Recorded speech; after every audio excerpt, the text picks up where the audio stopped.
लेकिन वो mummy daddy है, दुनिया में कोई तब्दीली नहीं ला सकते।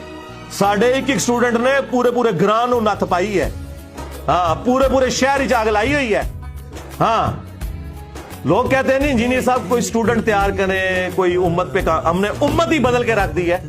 यानी स्टूडेंट और मदरसे इसलिए बनाए जाते हैं कि नई खेप तैयार की जाए, जिधर पूरी की पूरी उम्मत का किबला ही चेंज हो जाए कि 10 कितने लिखे हुए। हाँ, यही करना था ना। आखिर में यही रिजल्ट है ना कि आपके छोटे छोटे बच्चे के कहां लिखा हुआ है, तो वो तो हो गया।